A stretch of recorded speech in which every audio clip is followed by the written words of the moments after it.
नमस्कार विद्यार्थी मित्रों। हमने वीडियो के लास्ट में देखा था भारत के पड़ोसी देश। उसमें हमने देखा था भारत के उत्तर और पश्चिम में जो वायव्य दिशा में अफगानिस्तान, पाकिस्तान वगैरह देश हैं। भारत के उत्तर में नेपाल, तिब्बत, चीन, भूटान वगैरह देश हैं। और पूर्व में म्यांमार और बांग्लादेश है। और दक्षिण में श्रीलंका और मालदीव देश देखे। और भारत के जो टापू है उसमें हमने देखे अंडमान, निकोबार और लक्षद्वीप, ये तीन टापू समूह हैं। अभी हम बोलते कि उत्तर से दक्षिण, तो उत्तर में कन्याकुमारी और दक्षिण में उत्तर में कश्मीर और दक्षिण में कन्याकुमारी।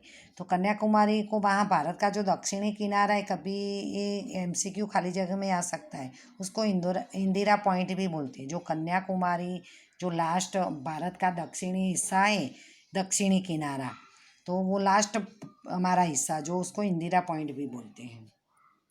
और 2004 में जब सुनामी आया तो पूरा वो पानी में डूब गया था और अंडमान निकोबार के कई टापू भी समुद्र में डूब गए थे। अभी आज हम देखेंगे भूस्तरीय रचना, यानी ये पृथ्वी पर जो 7 महाद्वीप आए हुए हैं उसकी रचना किस प्रकार हुई। यानी पृथ्वी पर जो आया हुआ जमीनी भाग है वो महाद्वीप है और पानी वाला भाग है वो महासागर है। तो वो किस प्रकार उसकी रचना हुई वो हम देखेंगे।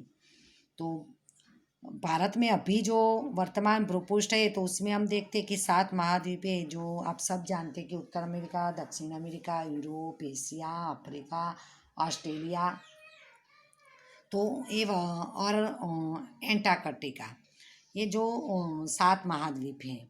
तो उसकी रचना किस प्रकार हुई वो देखेंगे कि भूकंप के बारे में आप जानते हो तो किस प्रकार होता है। कुछ ऐसी ये प्रक्रिया है कि ज़मीन के पृथ्वी की सतह के नीचे जो भूसंचलन प्रक्रिया होती है, यानी सतह के नीचे जो गर्मी होती है उसमें जो चट्टानें होती है वो गर्मी की वजह से वो चट्टानें पिघलती है, वो सतह की नीचे की प्रक्रिया है। और बाह्य हलचल यानी पृथ्वी के ऊपर आप देखें कि इतने सारे महाकाय पर्वत है, उसका दबाव है और कितने सारी मानव सृष्टि है, उनका कार्य। तो नीचे का जो नीचे पृथ्वी की सतह की नीचे की प्रक्रिया और बाह्य का जो हलन चलन है उसका परिणाम ही आज का ये भूपृष्ठ है, आज के ये महाद्वीप है। तो इन दोनों परिबलों का विनाशक और रचनात्मक असर देखने मिलती है। अच्छी असरें भी देखने को मिलती है, उससे कुछ विनाश भी होता है। तो विनाश तो हम अपने ज्वालामुखी है, धरतीकंप है, सुनामी उस रूप में हमने देखे हैं।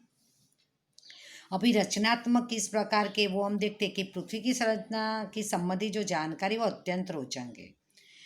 पृथ्वी की ऊपरी पपड़ी, उसके नीचे अभी हम जो पृथ्वी की सतह पर रहते हैं उसके नीचे एस्थेनोस्फियर है जिसमें अर्धद्रवित चट्टानें हैं। तो उसके ऊपर ये अर्धद्रवित चट्टानों के ऊपर हमारी पृथ्वी तैर रही है।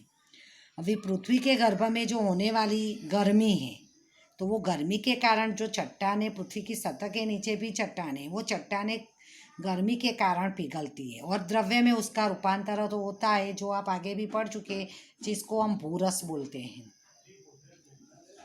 तो वो भूरस कभी ऊपर आने की भी कोशिश करता है। तो गर्मी उत्पन्न होती है जो द्रवित चट्टानों में तरंगे उत्पन्न करती है।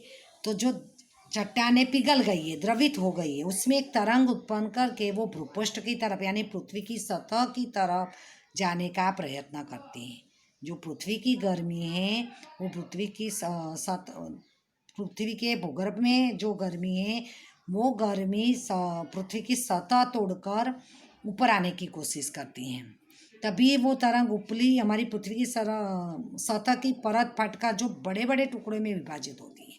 तो जब वो गर्मी ऊपर आती है और पृथ्वी की सतह के ही जो बड़े बड़े टुकड़ों में विभाजित होता है, जिसे मृदावरणीय प्लेट कहते हैं। वो याद रखना है आपको कि मृदावरणीय प्लेट का जो निर्माण है वो किस प्रकार होता है। तो फिर से एक बार बता रही कि पृथ्वी की सतह के नीचे चट्टानें हैं और वो चट्टानें सतह के नीचे गर्मी है, गर्मी के कारण वो चट्टानें पिघलती है। तो चट्टानें पिघलती तो आप सब जानते हैं उनमें से मैग्मा भूरस उत्पन्न होता है। अभी वो गर्मी भूरस जो है वो पृथ्वी की सतह के ऊपर आने की कोशिश करता है। तभी पृथ्वी की सतह पर जब वो वो तरंग, उसमें से तरंगे उत्पन्न होती है, वो तरंगे पृथ्वी की सतह को तोड़कर ऊपर आती है, तभी जो पृथ्वी की सतह है जो टुकड़ों में विभाजित होती है टूटकर, उसको मृदावरणीय प्लेट कहते हैं। उसका दूसरा नाम है लिथोस्फीरिक प्लेट। હવે ऐसा भी हम देखें तो पृथ्वी पर ऐसी कुल 7 भूसंचालीय प्लेट है, ऐसी मृदावरणीय प्लेट हमारी पृथ्वी पर कुल 7 है, जिसको हम महाद्वीप के नाम से ही जानते हैं, जैसे कि पैसिफिक जो महासागर है, तो एक पैसिफिक प्लेट है। दूसरी उत्तर अमेरिकन प्लेट है जो हमारा महाद्वीप है। दूसरा दक्षिण अमेरिकन प्लेट है, वो भी हमारा महाद्वीप है। चौथी यूरेशियन प्लेट, यानी यूरोप और एशिया दोनों की मिलकर एक प्लेट, इसलिए उसका नाम है यूरेशियन प्लेट, वो भी दोनों महाद्वीप है। अफ्रीकन प्लेट, वो भी महाद्वीप है। इंडो ऑस्ट्रेलियन, यानी इंडोनेशिया और ऑस्ट्रेलिया का मिलकर एक प्लेट है, वो भी महाद्वीप है। और एंटार्कटिका प्लेट, तो वो भी एक महाद्वीप है। यानी 7 महाद्वीप पर से ही 7 प्लेटों का नाम है, खाली एक ही पैसिफिक प्लेट है, वो महासागर के नाम पर से। तो इस तरह जो मृदावरणीय प्लेटों की जो रचना हुई, ये 7 प्लेटें हैं। अभी कुछ जगह पर एक प्लेट है वो एक दूसरे से दूर हो रही है। ये देखो यहाँ पर ये प्लेट ही है मृदावरणीय, पर यहाँ देखो एक इस तरफ जा रही है, इस तरफ जा रही है, तो एक दूसरे से दूर हो रही है, तो जिसको अपसारी प्लेट कहते हैं। परिभाषा में आ सकता है कि अपसारी प्लेट किससे कहते हैं, तो जो मृदावरणीय प्लेट एक दूसरे से दूर जाती हो उसको अपसारी प्लेट कहते हैं। और उससे अपोजिटिव है कि जो मृदावरणीय प्लेट ये उधर से इधर आती, इधर से इधर एक दूसरे के पास आती हो, नज़दीक आती हो, उसको अभिसारी प्लेट कहते हैं। याद रखना, अंडरलाइन भी करना, क्योंकि ये परिभाषा में आ सकता है। अभी अपसरण और अभिसरण, अपसरण यानी दूर होना और अभिसरण यानी पास आना। तो इस क्रिया से भूपृष्ठ का स्तर भंग होता है, यानी मृदावरणीय प्लेटों का टूटते हैं या जुड़ती हैं और उस पर परत पड़ती है। और इन प्लेटों की गतिविधियों से लाखों वर्षों में महाद्वीपों के आकारों और परिस्थिति में परिवर्तन होता है। तो इन प्लेटों की गतिविधि के प्लेटों एक दूसरे के दूर जाए, एक दूसरे के पास आए, ऐसी लाखों साल में जो प्रक्रिया होती रहती है और उनमें से ही महाद्वीपों का निर्माण हुआ है। याद रखना, जो हमारे 7 पृथ्वी पर के महाद्वीप है उसका निर्माण मृदावरणीय प्लेट एक दूसरे से दूर जाने से या एक दूसरे से पास आने से और उनमें लाखों साल लगे तभी महाद्वीपों के आकार बने हैं। अभी एक दूसरे से विपरीत दिशा में खिसक जाने की यह परस्पर प्रक्रिया, अभी मृदावरणीय प्लेट एक दूसरे की विपरीत दिशा में जाती है। मानो कि ये दिशा में जा रही है, मृदावरणीय प्लेट इस दिशा में जा रही है, तो उसके कारण ही पृथ्वी के जो भूगर्भ में जो भूकंप है, ज्वालामुखी है, वो क्रियाएं होती हैं। अभी सरकती या खिसकती ये प्लेटें, असरकती है, खिसकती रहती है प्लेटें, ये भी खिसकती है तभी तो एक दूसरे के पास आती है। ये दोनों प्लेटें खिसकती है तभी, ये प्लेटें जहाँ एक दूसरे के साथ टकरा रही है अभी खिसकती है, मानो कि पास आएगी तो एक दूसरे के साथ टकराती है, वहाँ पर्वत का निर्माण होता है। ये मृदावरणीय प्लेट जहाँ पर टकराती है वहाँ हम देखते हैं जैसे कि हिमालय है हमारे भारत का, वैसे विश्व में आल्प्स है, वैसे बड़े बड़े पर्वत है, उसका निर्माण होता है। और प्लेटें जहाँ एक दूसरे से दूर खिसकती है, अभी ये मानो कि दूर जाएगी, ये प्लेट दूर जाएगी, ये प्लेट दूर जाएगी, तो वहाँ महाद्वीपों का और महासागरों का निर्माण होता है।